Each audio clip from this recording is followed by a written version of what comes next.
He was a true American hero, but today we're not sure how to spell his name. Was it Mike Fink or Mike Fink? Well, however you spell it, Mike Fink was the king of the keelboatmen. He plied the Ohio and Mississippi rivers during the years just before the Civil War, tying much of the prairie together. He was a big man, 6'3", and could down a gallon of whiskey in one sitting. He was a marksman who, with a primitive gun, can hit a small target at 200 feet. Mike Fink was a born leader, and his crews of riverboat men followed him with a kind of religious fervor. By 1840, from New Orleans to Pittsburgh, the name Mike Fink made men smile and worry. He knew Davy Crockett, and Crockett called him half man, half horse. In his riverboat businesses, he demanded near perfection from his men.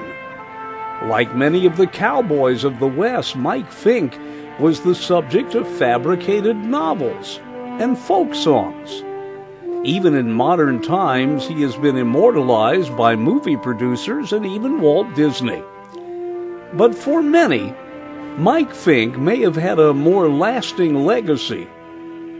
In spite of the fact that many of Fink's men and old Mike Fink himself were heavy drinkers, they were ironically a group that required others to behave themselves.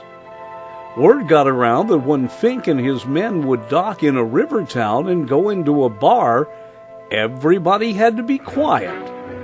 They would yell out, "Hush!" when they entered. And for some reason, Fink saw the backwoodsmen of Indiana as the most bawdy and rowdy, and made sure he hushed them all when he went into a tavern along the Ohio. Soon Indiana residents, when they heard Fink was coming, would go around jokingly tell each other to get ready to hush. We need to be like them. One man even said, "Why can't we become the hushers?" Hushers? Well, some of that may remain today in Indiana, but we call it Hoosiers. I'm Dennis Daly.